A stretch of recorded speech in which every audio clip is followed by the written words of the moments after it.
من فيض مولانا الغفور قرآن رب العالمين جاء لنا نبراس نور فيه السعادة واليقين أسمى المعاني في السطور نسمو بها دنيا ودين نلقى الشفاعة في النشور بدلائل النور المبين في حفظه تحلو الأمور ما خاب من يرجو المعين نلقى الشفاعة في النشور بدلائل النور المبين بدلائل النور المبين.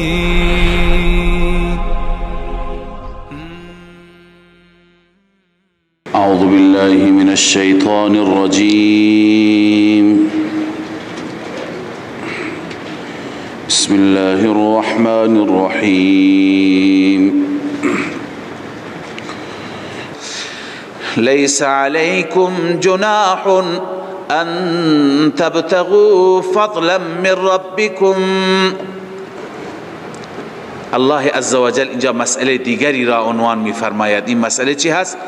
بیان اباحت تجارت در حج.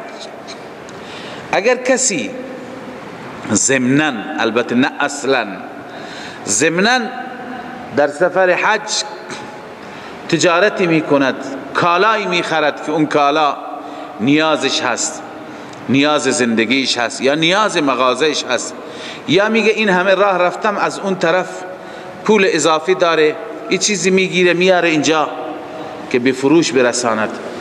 به هر حال اینقدر هم خشکی در اسلام نیست که بگه، بعضی ها میگویند که حتی خودکاری که گرفتیم برای نیاز اون انداختیم و گفتیم بدون هیچ چی بریم. نه، الله عزوجل صراحتا در قرآن مجید اجازه داده، اما عرض کردم نیت از اینجا نیت تجارت نباشه. الله تعالی بر نیات عمل میکند. نیت فریضه حج هست، دستور خداست. اما اگر اونجا بره و تجارتی بکنه، جنسی کالای خریداری بکنه، اشکالی ندارد. لیس علیکم جناح، نیست بر شما گناهی، ان تبتغوا فضلا من ربکم، اینکه فضلی از جانب ربتان بطلبید. فضلا من ربکم بالتجارت فی سفر الحج. فضل با چی حاصل میشه؟ با تجارت در سفر حج. مدارک نوشته فضل و هو الربح والنفع بالتجارت والکراء. کسی سود می کند، نفع می برد در تجارت یا کرایه کشی می کند، از اینجا با ماشین خودش میره یا با شترش میره تو راه چهار تا سوار میکنه. به هر حال وقتی که چند نفر سوار میکنه کرایه هم برای خودش میگیره، خودش هم به سفر حج میره، اینها اشکالی ندارد. لذا بر همه اینها فضلا من ربکم چی میشه؟ اطلاق میشه. اما فاذا افضتم من عرفات فاذكروا الله عند المشعر الحرام. هرگاهی که از عرفات افاضه کردید، یعنی برگشتید بعد از وقوف عرفات، چون که حجاج بزرگوار روز نهم میدونید که تمام ایام حج 5 روز هستند. از 8م وقتی که احرام بسته میشه و میرن به منی، منتظر میشن تا روز عرفات فرا برسد و روز عرفات میروند. گویی اولین رکن حج هم عرفات هست و اولین عمل هم بعد از احرام هم وقوف به عرفات هست. اونجا که به عرفات میروند حجاج وقوف میکنند، بعد از عرفات غروب روز نهم برمیگردند. شب را کجا میمانند؟ مشعر حرام یا مزدلفه. اونجا در زمان قدیم رسم بر این بود که وقتی که برمیگشتند شب را که در مشعر حرام قبل از بعثت رسول الله صلی الله علیه و در زمان جاهلیت، چون این حج از آثار سیدنا ابراهیم علیه السلام بود و از سنن ایشون بود، برمیگشتن اینجا به مزدلفه، شب که با هم می نشستند بیتوته بود، شب گذراندن بود. این شب همهش تعریف می کردند از آبا و اجداد خودشون، از افتخارات قومی خودشان. الله می فرماید شما اینجا خدا را یاد کنید. الله می فرماید فاذا افضتم من عرفات، هرگاه از عرفات برگشتید، فاذکروا الله، الله را یاد کنید، عند المشعر الحرام، نزد مشعر حرام. اصل مشعر حرام اون وادی هست که بین دو کوه هست، اما الان تمام محل حکم مشعر حرام را دارد. واذکروه کما هداکم، طریق ذکر، همان گونه که شما را الله آموزش داده، الله را یاد کنید. و این کنتم من قبله لمن الضالین، این مخففه من المثقله هست، به درستی که شما بوده قبل از این از گمراهان. از گمراهان یاد کنید، شما قبلا گمراه بودید. مراد از گمراهی چی؟ المراد من الضلال الجهل بالایمان و مراسم الطاعات، روح المعانی. قبل از این ایمان را نمیدونستید، طاعت را نمیدونستید، مناسک حج را بلد نبودید. الله شما را از این گمراهی به در آورد، شما را ایمان داد، شما را احکام داد، علم داد. لذا الان ربتون را یاد کنید. ثم افیضوا من حیث افاض الناس واستغفروا الله ان الله غفور رحیم. الله می فرماید سپس برگردید از آن جایی که مردم برمیگردند، واستغفروا الله، الله را از الله معافی بخواهید، مغفرت بطلبید.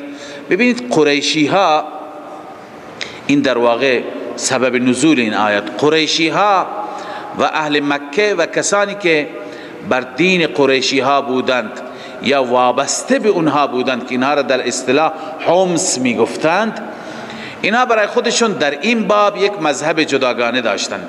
اینها می گفتند ما اهل حرم هستیم. حدود حرم اونجا عرض کنم که وقتی از مکه مکرمه تشریف ببرید به منا هست و از منا میری به مزدلفه، از مزدلفه که خارج میشی به طرف عرفات، عرفات خارج از حرم است. اینها میگفتن ما باشندگان حرم هستیم، برای ما اجازه نیست که از حرم خارج بشیم. لذا وقتی که میخواستن برن به وقوف عرفات، اینها به عرفات نمیرفتن، میگفتن عرفات خارج از حرم است. عرفات چیه؟ خارج از حرم است. چیکار میکردند؟ می آمدند و مزدلفه می ماندند. مردم می رفتن عرفات، از عرفات بر می گشتند. اینها خودشون را بالاتر از این مسائل می دانستند. روایتی از ام المؤمنین عایشه صدیقه رضی الله عنها است، می خوانم عن عایشه رضی الله تعالی عنها كانت قریش و من دان دینها، قریشی ها و کسانی که بر مسلک قریشی ها بودند، بر مذهب قریشی ها بودند، یقفون بالمزدلفه، مزدلفه می ایستادند، وقوف می کردند، به طرف عرفات نمی رفتند. و کانوا یسمون الحمص، خودشون را چی می گفتند؟ حمص می گفتند، اینایی که باشندگان حرم بودند. و کانت سائر العرب یقفون بعرفات، بقیه عرب ها می رفتند در عرفات می ایستادند، وقوف می کردند. خب این در زمان جاهلیت بود. الله تعالی در اسلام و حج اسلام این دستور را صادر فرمود که اهل مکه بدانند مثل بقیه مردم باید برن به عرفات، باید از حرم چی بشن؟ خارج بشن. لذا الله می فرماید ثم افیضوا من حیث افاض الناس، برگردید از آن جایی که مردم برمیگردند. واستغفروا الله، از الله مغفرت بطلبید برای کوتاهی هایتون. ان الله غفور رحیم، به درستی که الله بخشاینده و مهربان هست. فاذا قضیتم مناسککم، زمانی که شما تمام کردید مناسک خودتان را بعد از منا، الله بعد از منا یعنی رمی جمرات، وقتی که میرید در منا چی میکنید؟ انتظار میمانید، اونجا منا اقامه میکنید. الله میفرماید فاذا قضیتم مناسککم، هرگاه که مناسک خودتان را تمام کردید، فاذکروا الله کذکرکم آباءکم، الله را یاد کنید مثل یاد کردنتان پدرانتان را، همان گونه که تا دیروز پدران را با افتخار از حماسه های اونها، از دلاور مردی های اونها تعریف می کردید. او اشد ذکرا، یا بیشتر از آن، شدیدتر از آن، بیشتر خدا را یاد کنید. الله عزوجل حج کنندگان را اینجا تقسیم می کند. فمن الناس من یقول، بعضی از مردم هستند کسانی که میگویند ربنا آتنا فی الدنیا، اینجا بنویسید به دلیل انکار قیامت، چون که اینجا اشاره به حج کنندگان از مشرکین هستند، مسلمانان این گونه نیستند. میگویند ربنا آتنا، پروردگارا به ما عنایت بفرما، فی الدنیا، فقط در دنیا، فقط در دنیا، و ما له فی الاخرة من خلاق. این نتیجهش هست، نتیجه این دعا.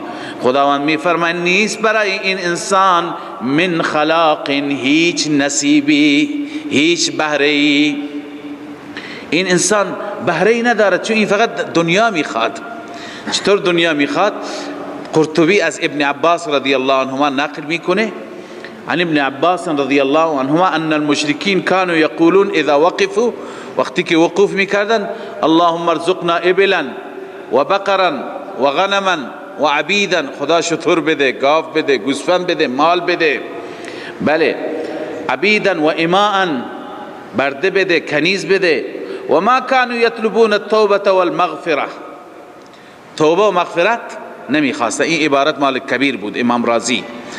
و كانوا يسألون، قرطبی میگه و كانوا يسألون الابل والغنم والظفر بالعدو ولا يطلبون الاخره. قرطبی شتر میخواستند، گوسفند میخواستند، موفقیت در جنگ ها بر علیه دشمنان میخواستند، اما از آخرت خبری نبود، چون که ایمان به آخرت نداشتن. به این خاطر این قید را اول زدیم، به دلیل انکار قیامت، ایمان به آخرت نبود.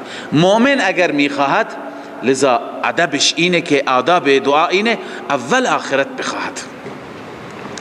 حتی اگر انسان میخواد برای حاجت دنیوی دعا بکند، در اون دعایی که برای حاجت دنیوی هست حتما ذکر آخرت، مغفرت آخرت، بهشت آخرت، ذکری از او به میان بیاد. چرا الله تعالی اهل سعادت را تعریف میکند که هم برای دنیایشون میخواند هم برای آخرتشان. و منهم من یقول، نوع دوم، بعضی از اونها هستند که میگویند سعادتمندان، ربنا آتنا فی الدنیا حسنه، بار اله در دنیا به ما حسنه بده، به ما منفعت بده، و فی الاخرة حسنه، و همچنین در آخرت حسنت عنایت بفرما، و قنا عذاب النار. این هر دو جلب منفعت بودن، فی الدنیا حسنه و فی الاخرة حسنه. اما از مضرت ها پناه میخوام، بالخصوص مضرات اخروی. و قنا عذاب النار، ما را از عذاب آتش، از عذاب جهنم حفاظت بفرما. الله میفرماید این انسان ها، این سعادتمندان که این گونه از خدا میخواند، اولئک لهم نصیب مما کسبوا، ثمره، نتیجه دعا، این انسان ها برایشان نصیبی هست، برایشان سهمی هست، مما کسبوا، از آنچه که کسب کردند. والله سریع الحساب، الله عزوجل سریع الحساب است، زود حساب میگیرند. الله تعالی زود حساب میگیرند. واذكروا الله في ایام معدودات. خب خداوند تعالی فرمود فاذكروا الله كذكركم آباءكم او اشد ذکرا. در اون میدان خداوند را به کثرت ذکر کنید. میدان منا هست، نه؟ اکنون تکمیل این فذکر الله، اینجا فذکر الله بنویسید، تکمیل فذکر الله. اون فذکر الله که هست تکمیلش اینجا هست که چه ایامی چه روزهایی اونجا ذکر و یاد الهی بشه در میدان و اقامه بشه در میدان منا. در منا الله می فرماید واذکروا الله فی ایام معدودات، الله را یاد کنید در ایام معدود. در ایام معدوده ببین دهم که اونجا هستید. ایام معدودات بنویسید ایام تشریق، 3 روز بعد از عید، یعنی 11ام و 12ام و 13ام. اگر بگید که 3 روز زیاد هست و 1 روز که عید هستی، 4 روز در اون میدان ماندن، الله رخصت داده. فمن تعجل فی یومین، هر کسی که تعجیل بکند در 2 روز، یعنی بعد از اون روز اول که مناسک تمام میشه 2 روز دیگه بمانه، یعنی 11ام و 12ام جمرات را بزند، فلا اثم علیه، برو گناهی نیست که خارج بشه بره به مکه مکرمه. اما و من تأخر، هر کسی که تأخیر بکند، یعنی 13ام هم بماند، 3 روز بماند، فلا اثم علیه، بر او گناهی نیست. یعنی هر دو چی هستند؟ هر دو مباهند. لمن اتقا، این برای متقیان است. متقی هست که این مسائل را با دقت دنبال می کند. 2 روز بمانم 3 روز بمانم، لذا بر اساس شرایط خودش 2 روز میماند، اینم متقی هست. بر اساس شرایط خودش 3 روز میماند، اینم متقی هست. غیر از این کسانی که متقی نباشند، اونها ابایی ندارن، اونها پروایی ندارن، اونها شاید همون روز اول برند، روز دوم برند. لذا زیرا غیر متقین برای این نوع مسائل باقی ندارد. بس این برای کسی هست، برای متقیان اجازه هست که بعد از روز دهم 2 روز بمانند، یا بعد از روز دهم 3 روز بمانند. واتقوا الله، باز هم تقوا، باز هم خوف خدا، اجتناب از معاصی. این نسخه عمل شد. و اما نسخه تقوا چگونه حاصل میشه؟ الله عزوجل بعد از تقوا عموما نکته بیان میفرماید در قرآن مجید که اون نکته واقعا تقوا را ایجاد میکنه. قبل از این خواندیم واعلموا ان الله شدید العقاب، اینجا میخوانیم واعلموا انکم الیه تحشرون، یقین بدانید که شما حشر میشوید به سوی پروردگار، همه تون جمع میشید. انسان وقتی که یقین بداند تقوا دارد یا ندارد؟ انسانی که از حساب و کتاب بترسد متقی میشه. در همین دنیا کسانی قانون را رعایت میکنند که احساس میکنند که ما زیر ذره‌بین هستیم، زیر دوربین قانون هستیم، حرکات ما را نگاه میکنند، ساعت ورود ساعت خروج به اداره اینا ثبت میشه و اگر کوتاهی بکنم از حقوقم کسر میشه. در رانندگی زیر دوربین چی هستم؟ قرار دارم. هرگاه که سرعتم بالاتر از مجاز بشه جریمه میشم، ماشینم میخوابه. لذا اینها چکار میکنن؟ کسانی که احساس میکنن زیر دوربین هستند، فردا محاسبه هست، دادگاهی هست، جریمه هست، اینها قانون را رعایت میکنن. پس واعلموا انکم الیه تحشرون از همین قبیل است. وقتی که انسان یقین دارد، باور دارد که الیه تحشرون، فقط و فقط حشر و جمع ما به سوی اون مولاست، پس این انسان دست از پا خطا نمی کند. به این جهت این نسخه تقواست. و من الناس من يعجبك قوله في الحياة الدنيا ويشهد الله على ما في قلبه. این مسئله حج بود، یکی از امور مصلحه بود. اکنون ادامه همون امور انتظامیه، بحث جهاد بود. در جهاد رجال مخلص باید باشند. اینجا الله عزوجل 2 نوع از مردمان را ذکر می فرماید. یکی و من الناس من يعجبك قوله في الحياة الدنيا، و یکی دیگر و من الناس من يشري نفسه ابتغاء مرضات الله. ببینید شما مؤمنین از کدوم ناس باشید، از کدوم گروه باشید. خب بعضی از مفسران شأن نزول هم بیان میکنند. عرض کردم جایی که آیه موقوف باشد فهم آیه و بستگی داشته باشد به شأن نزول ما بیان میکنیم، و الا اساتید ما در این روش با شأن نزول مخالفند. میگویند که ضرر شأن نزول اینه که ذهن تلاوت کننده قرآن یک مقدار منحصر میشه به شأن نزول، فکر میکنه این آیه دیگه درباره اخنس ابن شریق نازل شده، امروز نیست، در حالی که همه چاپلوس هایی که امروز هم ظاهرشون اصلاح باشد به خاطر مسائل شخصی، به خاطر مسائل سیاسی، به خاطر پست، به خاطر مقام، به خاطر جایگاه، بیایند قسم بخورن، چاپلوسی بکنن، صف اول اونم در مواقع خاص قرار بگیرند، و اینا همه مصداق هستند. بالخصوص کسانی که دین و ایمان ندارند. خیلی از افراد هستند که اصلا در طول زندگی نماز نخوندند، نماز بلد نیستند، الان به هر حال نیاز به رأی مردم دارند، نیاز به حمایت مردم دارند، میان صف اول، بلد نیستند چطور بیستند، بلد نیستند که چطور نماز بخونند، خجالت هم میکشن بپرسند از کسی. گاهی مردم میبینند چقدر چه اشتباهات فاحش میکنند. لذا اینها در واقع کسانی هستند که اعتقادی ندارد، اما به خاطر یک سری مسائل سیاسی شخصی آمدن.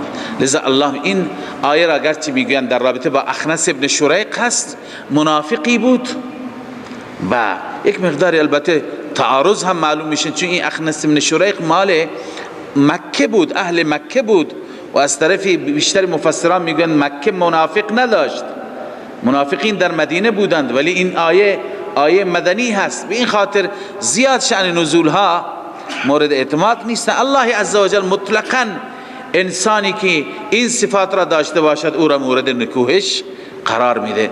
الله می فرماید و من الناس من یعجبک قوله فی الحیات الدنیا، بعضی از مردم هستند که یعجبک قوله، اعجاب پسندیدن را میگویند، خوش کردن را میگویند. شما میپسندید قولش را، سخنش را، خوشتون میاد از سخنش در زندگی دنیا، چون جان و قربانش زیاد است. رسول مکرم هم عالم الغیب نیست. و یشهد الله علی ما فی قلبه، الله را گواه میگیرد از آنچه که در قلبش هست.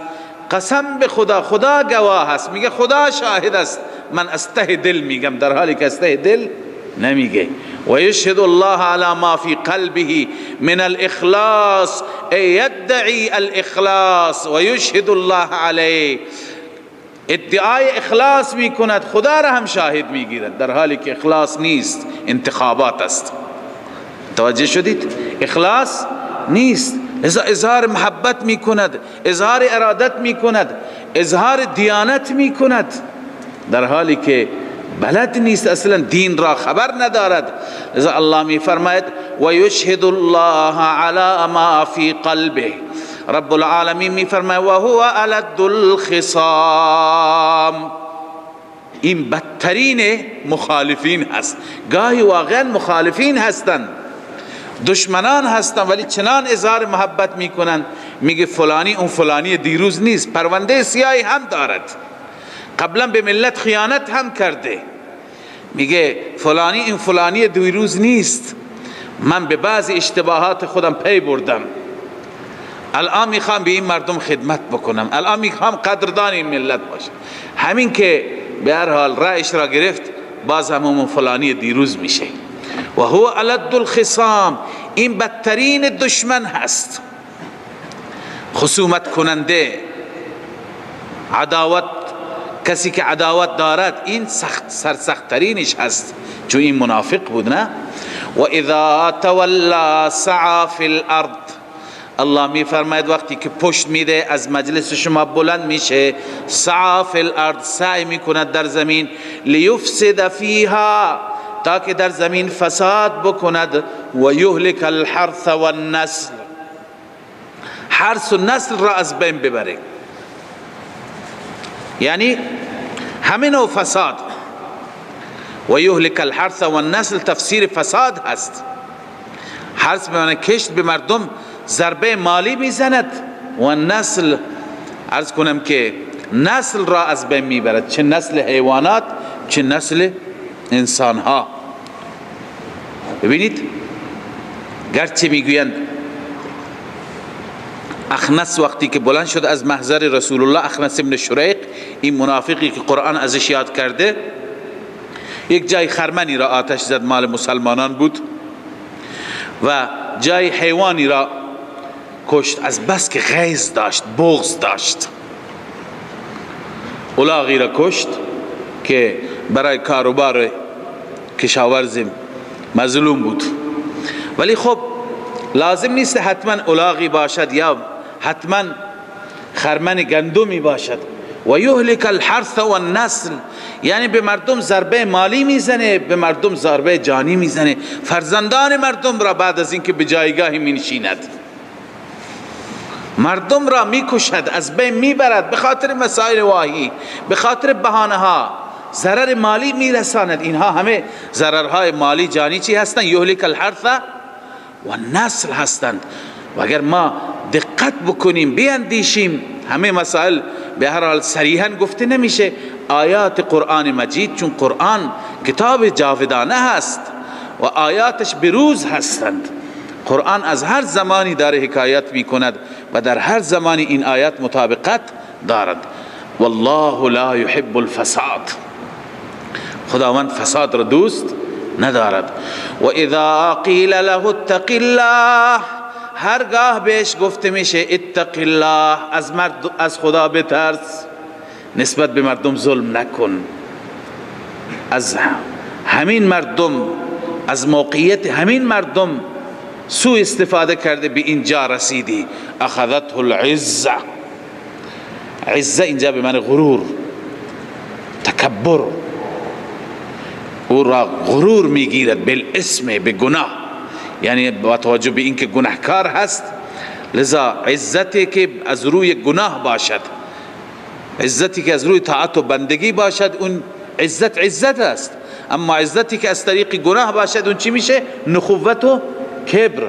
العزه فی الاصل خلاف الذل، در واقع عزت خلاف ذلت است. اما و ارید بها الانفه والحمیه مجازا، روح المانی اینجا مجازا به معنی چی هست؟ غرور هست، به معنی تکبر هست. لذا اخذته العزه، غرور و تکبر به گناه او را میگیرد. الله میفرماید که این انسان ظلم میکند، سوء استفاده میکند، به مردم ضربه میزند، جان مردم را، مال مردم را تعرض میکند. فحسبه جهنم، نتیجه اخروی، فحسبه جهنم، این انسان را کافی است جهنم. فحسبه ای کافی، جهنم کافی است، دیگه نیازی به جزای دیگه نداره. ولبئس المهاد، فراش بسیار بدی هست، جای بسیار بدی هست جهنم. و من الناس من یشری نفسه ابتغاء مرضات الله. خب بحث جهاد بود. این کسی هست که در مقابل جهاد هست، ضد جهاد است، و اکنون این کسی که ذکرش می آید این مدافع جهاد هست، مجاهد فی سبیل الله هست. اما همه مردم مثل هم نیستند، بعضی ها منافق صفت و بعضی ها مخلص. و من الناس، بعضی از مردم، الله عزوجل یک گروه را نکوهش می فرماید، یک گروه را تعریف می کنند. بعضی مخلصین هستند، من یشری نفسه ابتغاء مرضات الله، یشری اینجا به معنی یبیعو هست، می فروشد نفسش را، جانش را برای رضای الله. گرچه می گویند این صهیب رومی بود که در سفر مکه مکرمه، در سفر هجرت، وقتی که دشمنان جلوش را گرفتند و نگذاشتند که هجرت بکند، فوراً سنگر گرفت و از سنگر با اونها مذاکره کرد. گفت که میدونید که من چه تیراندازی هستم، تیرم خطا نمیره، اگر بجنگم با شما هم می جنگم، ولی نمیخواهم راه من را بگذارید، در عوض به شما هر چه دارم جایداد در مکه به شما میدم. آخر اونها را بخشید، به اونها جایداد خودش را آدرس داد، همه وسایل خودش را به اونها داد تا اونها هم موافقت کردند و گذاشتن بره سفر بکند، به مدینه منوره برسد. به هر حال هستند انسانهای مخلص. اکنون در صهیب اگر این روایت صحیح باشد، صهیب یک مصداقی هست. هر کسی میتواند هم در زمان رسول الله هم در این زمان مصداقی این آیه باشد. هستند انسانهای مجاهد صفتی که خودشون را در راه الله تقدیم میکنند، مالشون را، جانشون را، همه چیزشون را. الله اینها را در مقابل اون منافق اولی چی؟ مورد تعریف قرار میده. و من الناس من یشری نفسه ابتغاء مرضات الله. بعضی از مردم هستند که میفروشند نفس خودشون را برای رضای الله. والله رؤوف بالعباد. غرض شراء، ابتغاء مرضات الله، غرض شراء. یشری یعنی یبیعها. الله تعالی رؤوف هست، مهربان است نسبت به بندگان. این بندگان جایگاه خاصی، منزلت خاصی عند الله دارند. یا ایها الذین آمنوا ادخلوا فی السلم کافه. این هم ترغیب به سوی جهاد است. ببینید بعضی از احکام را که راحت باشند به اونها عمل بکنیم، بعضی از احکام را که اون احکام شاق باشند، مشکل باشند، مثل جهاد در راه خدا، به اون احکام عمل نکنیم.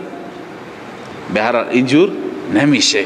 الله تعالی میفرماید اگر مسلمان میخوای بشی 100%، 100%، ادخلوا فی السلم کافه، کاملا مسلمان بشید و از راههای شیطان، از مسیرهای شیطانی، از چیزی که شیطان ارائه میداد هرگز پیروی نکنید.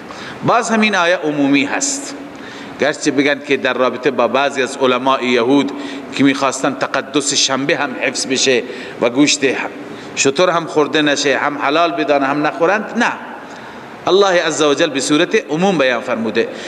یا ایها الذین آمنوا ادخلوا فی السلم کافه. ای مؤمنان داخل بشید در اسلام کامل، به صورت کامل. ولا تتبعوا خطوات الشیطان، بنسبت بالتفرق والتفریق. هر کسی برای خودش راهی انتخاب نکند، هر کسی مسیری که شیطان نشان میده انتخاب نکند. ولا تتبعوا خطوات الشیطان انه لكم عدو مبین. به درستی که شیطان دشمن آشکار هست. عدو مبین ای بین العداوه، بین العداوه، عداوتش ظاهره، در عداوتش هیچ خفایی وجود ندارد.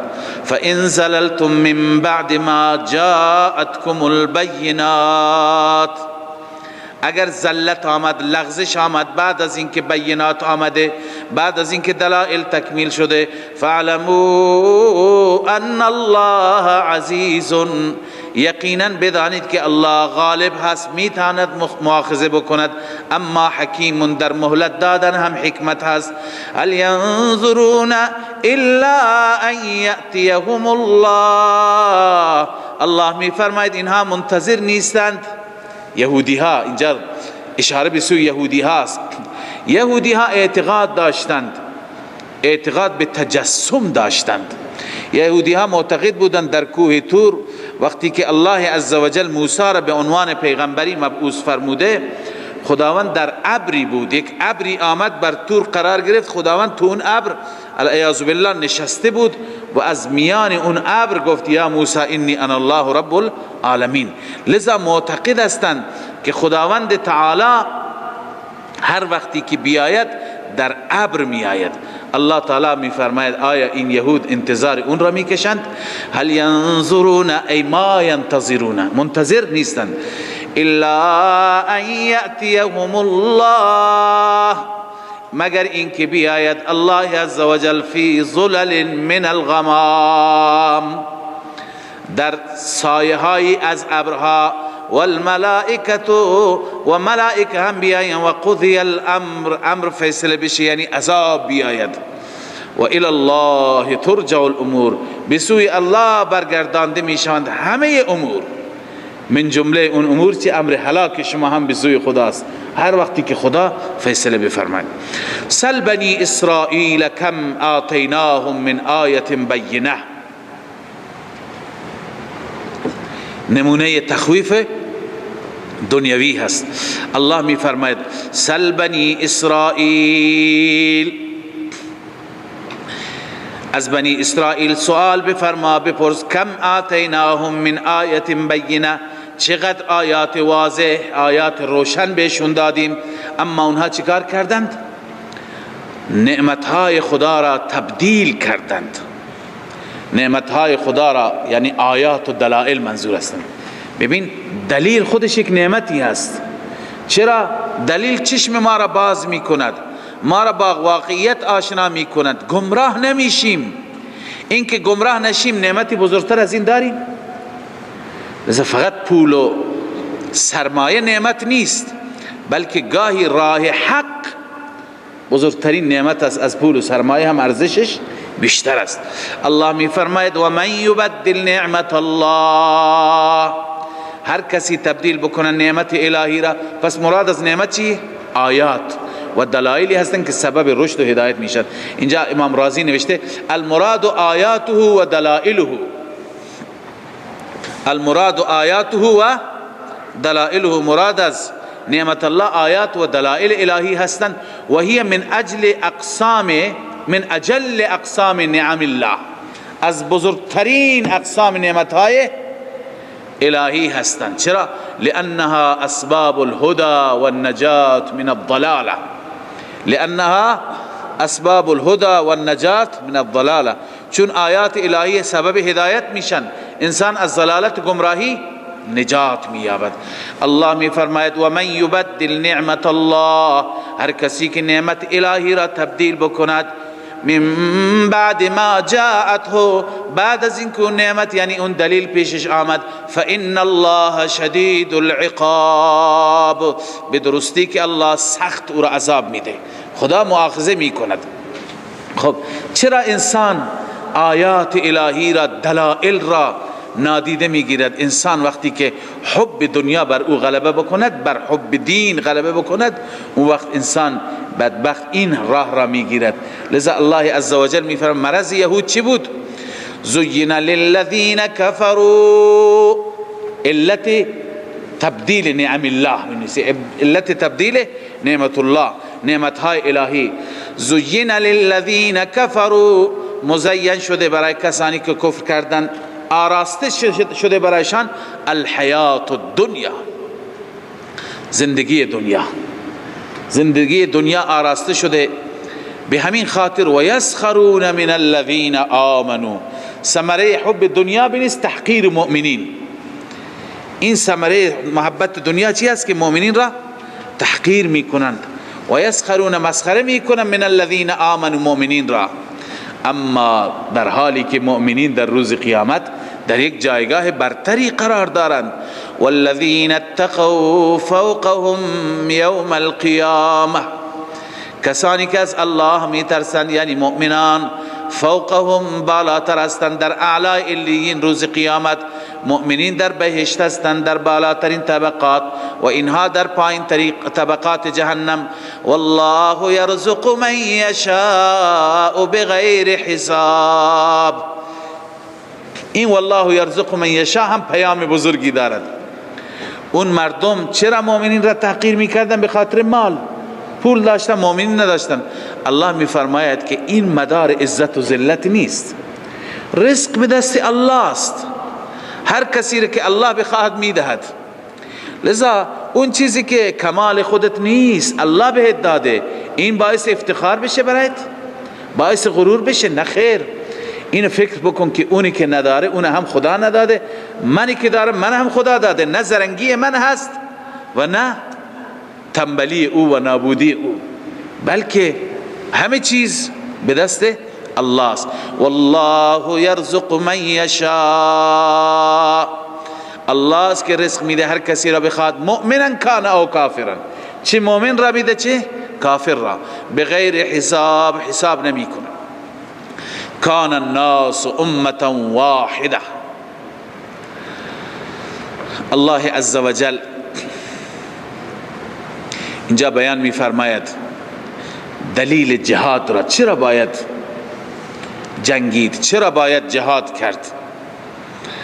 به دلیل اینکه بسیاری از مردم آمدند این امت را متشتت کردند، متفرق کردند، تکه تکه کردند، دسته دسته کردند. چطور؟ ببینید همه مردم در ابتدا یک گروه بودند، یک دسته بودند. خب وقتی که یک گروه بودند و یک دسته بودند، چرا انبیا را فرستادند؟ الله تعالی انبیا را فرستادند. دلیل انبیا، یکی از دوستان چند روز پیش سوال کرد وقتی که در زمان آدم شرک نبود چرا آدم مبعوث شد؟ خب دلیلش اینه فقط برای شرک مبعوث نمیشن، مبشرین و منذرین. خداوند انبیا را فرستاد هم به منظور بشارت، کسانی که عمل بکنند و کسانی که عمل نکنند اونها را بترسانند از عذاب خدا. الله می فرماید کان الناس امة واحده. امة واحده تفسیر روح المانی نوشته متفقین علی التوحید، همه بر یک اصول بودند، همه توحیدگرا بودند. فبعث الله النبیین مبشرین و منذرین. اما ببینید مردم با هم اختلاف کردند، مردم دو دسته شدند، چند دسته شدند. نیاز پیدا شد انبیا بیاند کسانی که بر مسیر خدا هستند اونها را بشارت بدند، اونهایی که بر مسیر خلاف خدا هستند اونها را بترسانند. فبعث الله النبیین مبشرین و منذرین. این علاج اختلاف بنویسید، معالجه اختلاف. الله تعالی فرستاد نبیین را مبشرین، دلیل اول بعثت، مبشرین برای بشارت دادن، و منذرین دلیل دوم بعثت برای ترساندن. و انزل معهم الكتاب بالحق. این علاج اختلاف است. راه حل اختلاف چیه؟ کتاب. به قانون خدا، به کتاب خدا مراجعه بکنیم. و انزل معهم الكتاب. کتاب هم همراه انبیا فرستاد، بالحق، بحق. اما حکمت کتاب چی بود؟ لیحکم بین الناس فیما اختلفوا فی، تاکه محاکمه بفرماید، فیصله و داوری بفرمایند بین مردم در آنچه که مردم اختلاف دارند در آن. خب این اختلاف کنندگان چه کسانی بودند؟ اختلاف کی انداخت؟ چرا انداخت؟ کی انداخت؟ سه سوال بودن، نه؟ گفتیم بار بار خداوند به این سه سوال جواب میده. اختلاف کس نے ڈالا، کیوں ڈالا، کب ڈالا. این اصطلاح حضرت استاد رحمه الله بود، همیشه میگو اختلاف چه کسی انداخت، چرا انداخت، چه زمانی اختلاف. الله می فرماید و ما اختلف فیه، اختلاف نینداخت الا الذین اوتوا. این جواب اول، جواب سوال اول. اختلاف انداختن مگر کسان نینداختن مگر کسانی که اوتوه ای اوتو الکتاب، یعنی آخوندها، ملاها، علما. عوام جاهل هیچ وقت اختلاف نینداختند. عموم مردم اختلاف درست، عموم چی کار دارن با مسائل؟ اونها نگاه میکنن به دهن اهل علم، اونها چی میگن. پس این آخوند هست که اختلاف انداخت. چه زمانی انداخت؟ من بعد ما جاءتهم البینات، بعد از اینکه بینات آمد، دلائل آمد، حق براش واضح شد. این نیست که نمیدونه، جاهله، نه، خوب میدونه. خب چرا؟ وقتی که میدونه چرا؟ بغیم بینهم، چرا انداخت؟ بغیم بینهم، به خاطر حسادت بین آنها و بین دعات التوحید. بنویسید بین اونها و بین داعیان توحید، دعوتگران توحید چی هست؟ حسادت است. حسادت میکنن، میگن که چرا اینها. لذا روی حسد و بغاوت هست که اینها چی اختلاف می اندازند و الا حق را اینها می دانند. پس الله عزوجل می فرماید چون که اینها اختلاف انداختند، علماء سوء، علماء بدعمل، نیاز پیدا شد انبیا بیایند و این اختلافات را برای مردم روشن بکنند. خب الله وقتی که انبیا را فرستاد، فهدى الله الذين آمنوا لما اختلفوا فيه من الحق باذنه. رب العالمین هدایت فرمود کسانی را که ایمان آوردند، لما اختلفوا برای آنچه که اختلاف کردند در آن، من الحق، من الحق بیان ما هست، برای آنچه یعنی حق، آنچه اختلاف در چی داشتن؟ در حق داشتن. به اذنه یعنی به توفیقه، خداوند با توفیقش که توفیق عنایت فرمود به مؤمنین، فهدى الله الذين آمنوا، مؤمنین را با توفیق خودش چی کرد؟ هدایت فرمود. والله یهدی من یشاء الى صراط مستقیم. رب العالمین هدایت می فرماید هر کسی را که بخواهد به سوی راه راست، به صراط مستقیم. ام حسبتم، اکنون خداوند ترغیب میده به سوی جهاد، ترغیب به سوی جهاد، چون که بحث جهاد بود، انفاق بود، در وسط امر مصلحی آمد. خدا می فرماید که شما انتظار دارید بدون مشقت، بدون زحمت، بدون رنج به بهشت برید؟ همینطور که در خانه های سرد کلری زندگی بکنید، برای دین ذره زحمت نکشید، نه جانتون نه مالتون زحمت اذیت نشید و مستقیم برید به بهشت، نه خیر. این خیال را از سرتون بیرون کنید. الله می فرماید ام حسبتم، آیا شما گمان دارید، ان تدخلوا الجنه، این که وارد بهشت بشید، در حالی که ولما یأتکم مثل الذین خلو من قبلکم، در حالی که هنوز نیامده پیش شما، مثل به معنی واقعات، حوادث، احوال کسانی که خلو من قبلکم، گذشتن قبل از شما، یعنی مصائبی که بر امتهای گذشته بر شما هنوز نیامده. مستهم البأساء والضراء، رب العالمین می فرماید به آنها بأسا رسید، یعنی ضررهای مالی، و الضراء ضررهای جانی، و زلزلوا، و آنها متزلزل شدن بنسبت به انواع البلایا، با انواع بلاها، با انواع مصیبتها اونها تکان خوردند، حتی یقول الرسول والذین آمنوا، حتی که رسول هم به التجا افتاد، پیامبران هم به فریاد افتادند، والذین آمنوا، و صحابه اونها پیروان مخلص اونها به فریاد افتادند. والذین آمنوا، کسانی که با اون رسول ها بودند چی گفتند؟ متی نصر الله، این استفهام طلبی هست. متی نصر الله، کمک خدا کی میاد؟ یعنی خدایا نصرتت را بفرست. متی نصر الله، وقتی که به این حد رسیدند، به زلزله افتادند، به تنگ آمدند که بی اختیار فریاد زدند، الله می فرماید این زمان من اجابت کردم.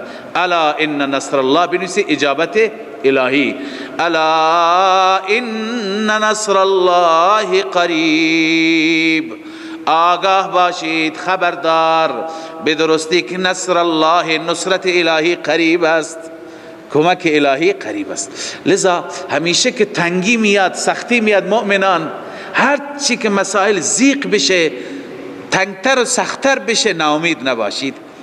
در این سختی ها فرج هست، در مشکلات فرج هست. همیشه بعضی مینالن از مشکلات، نه، مشکلات خیر هست. انسان اصلا خودش خیر خودش را نمیداند. وقتی که انسان کاملا مایوس میشه، میبینی الله عزوجل روزنه فرجی را باز می کند. یسألونک ماذا ینفقون، خب این سوال از انفاق هست. ماذا ینفقون، چی خرج بکنند؟ چه مقداری خرج بکنند یا چی خرج بکنند. الله تعالی جواب میدهد، جوابی که مهمتر از سوال است. جوابی که چی؟ مهمتر از سوال هست. سوال اینه که چی خرج بکنیم، نقدی بدیم، خرما بدیم، نمیدونم فلان بدیم، جنس بدیم، اونش مهم نیست. این مهم اینه که مصرف چی باشد، کجا خرج بکنید. توجه شدید؟ پس وقتی که اگرچه این سوال هم در آینده جواب داده میشه، ولی اینجا که جواب دادن چیزی دیگه، در واقع خداوند نشان داد که اون چه که اهمیت دارد مسئله مورد انفاق است، مصرف انفاق است. لذا الله می فرماید قل ما انفقتم من خیر، هر چی که خرج بکنید فقط خیر باشد، یعنی مال خوب باشد. مهم نیست که چی خرج کنید، اما مهم اینه که فللوالدین مصارف، بهترین مصرف شما مادر و پدر هستند. خوشا به حال کسی که مال دارد و میتونه پدر و مادرش را با مال خدمت بکند، مالش را مصرف بکند.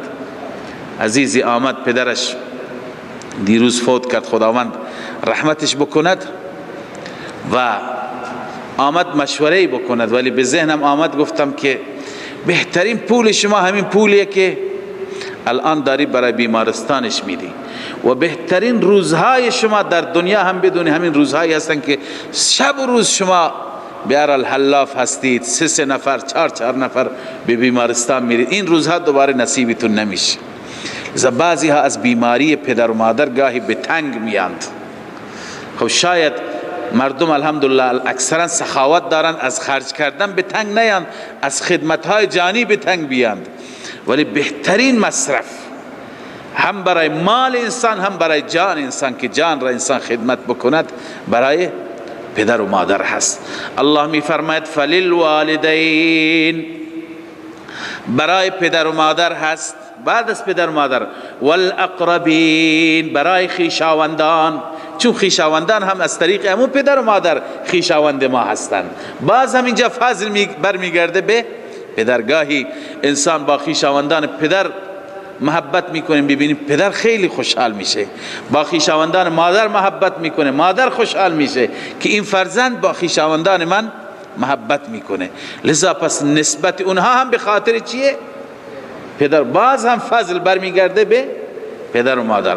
والاقربین، و با اقربین خویشاوندان، والیتاما والمساکین، و همچنین بهترین انفاق اون انفاقی است که برای یتیم مصرف میشه، برای مسکین مصرف میشه، و ابن السبیل، برای مسافر مصرف میشه. و ما تفعلوا من خیر، اینجا ترغیب به سوی اخلاص است. خرج میکنی ببین الله فقط بدونه بس. و ما تفعلوا من خیر، هر خیری که انجام میدهی، هر انفاقی که میکنی، هر عملی که انجام میدی، فإن الله به علیم، الله به او دانا هست، الله میداند، الله خبر دارد. لذا الله خبر دارد، اخلاص داشته باش، برای خدا خرج کن. کتب علیکم القتال، بعد از انفاق موضوع جهاد، موضوع اصلی سوره است، نه؟ کتب علیکم القتال، ترغیب الی الجهاد. رب العالمین می فرماید فرض شده بر شما قتال، بر شما جهاد فرض شده، و هو کره لکم، در حالی که اون کره لکم ناپسند است برای شما. طبعا بنویسی پایین کرهون، طبعا نمی پسندید، چون طبیعت انسان یکی هست عقل، یکی هست طبع. انسان مسلمان خب از عقلش کار میگیره، به طبیعت نگاه نمیکنه، خلاف طبیعت و خلاف نفس عمل میکنه. اما طبعا و هو کره لکم، برای شما چی هست؟ ناخوشایند هست، ناپسند است. در حالی که وعسى ان تکرهوا شیئا وهو خیر لکم، بسا اوقات شما نمی پسندید چیزی را، ناپسند دارید، در حالی که وهو خیر لکم، اون بهتر است برای شما. وعسى ان تحبوا شیئا وهو شر لکم، بسا اوقات شما می پسندید چیزی را در حالی که و هو شر لكم. گاهی شما چیزی را دوست دارید، صلح را، امنیت را، آرامش را، در حالی که و هو شر لكم. گاهی این صلح و امنیت، فراخی مال، کثرت سرمایه، امنیت کامل، این انسان را غافل می کند، انسان را به بیراهه می کشد. لذا گاهی مشکلات هست، همیشه دغدغه هست، همیشه پریشانی هست. این دغدغه و پریشانی باعث میشه که انسان به الله نزدیک بشه، انسان همیشه به یاد الله باشه. لذا نوشتن در بعضی روزنامه ها، تحقیق از مال چند سال پیش، بررسی کردند که از همه مسلمانان بیشترین مسلمانانی که بیشتر پایبند هستند به دین، به شریعت، به احکام، به مسائل دینیشون مو به مو پایبندی داره، اون مسلمانانی هستند که در اقلیتند، اون مسلمانانی که مشکلات دارند، اون مسلمانی که نه حکومتی دارن، نه قدرتی دارن، نه امکاناتی دارن، همیشه بر اونها ظلم میشه.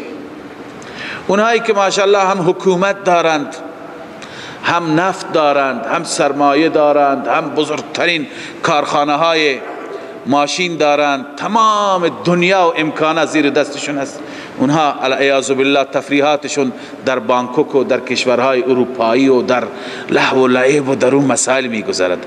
اما مسلمانان مظلوم که همیشه زیر شکنجه و کتک هستند، این مسلمانان، و نوشتن در اون تحقیق که از همه مسلمانان در اون زمان نوشته بودند بیشترین مسلمانانی که پایبندی در مسلمانان هندوستان هستند، چون مسلمانان هندوستان در میان هندوها و سیکها گرچه جمعیتشون خوبه، واقعا بر اونها ظلم، اونجا مساجدشون خراب شد، مسلمانان همیشه بالخصوص در اعیاد قربان که گاوها را میکشند چندین درگیری میشه، شهید میشن، کشته میشن، خلاصه انواع بلاها. و همینطور مسلمانان مظلومی هستن، از نظر اقتصادی مالی وضعشون زیاد خوب نیست، اینها نوشتن بیشتر پایبند هستن.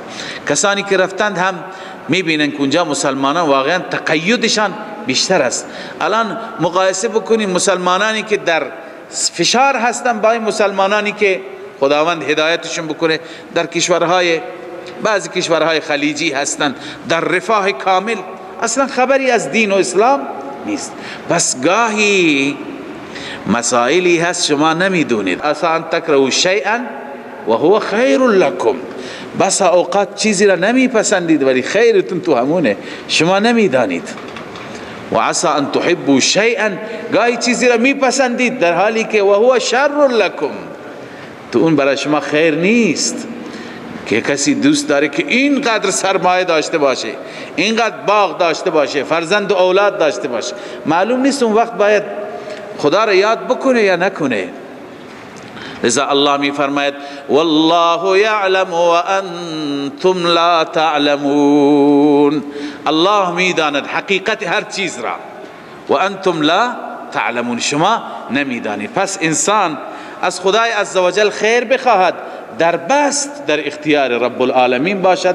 خدایا اون چی که خیر دنیا و آخرت من هست برای من مقدر بکن، این گونه بگوید و بعد افوض امری الی الله، خودم را به خدا می سپارم، به خدا بسپارد، هر چی که خدا برایش بیاورد. گرچه رسول الله صلی الله علیه وسلم هم تعلیم داده، دعا اما را یاد داده که از خداوند همیشه عافیت بخواهیم، آرامش بخواهیم، به هر حال خشونت و جنگ و درگیری و اینها نخواهیم از خدای عزوجل. ولی خب هر چی که ضمن این که انسان خیر دنیا و آخرت را ربنا آتنا فی الدنیا حسنه، همین الان خواندیم، و فی الاخرت حسنه بخواهد، ولی باز هم هر چی که خدا برایش آورد در مقابل تقدیر الهی تسلیم و راضی به رضای الله باشد. صدق الله العظیم. من فيض مولانا الغفور قرآن رب العالمين، جاء لنا نبراس نور فيه السعادة واليقين، أسمى المعاني في السطور، نسمو بها دنيا ودين، نلقى الشفاعة في النشور بدلائل النور المبين، في حفظه تحلو الأمور، ما خاب من يرجو المعين، نلقى الشفاعة في النشور بدلائل النور المبين، بدلائل النور المبين.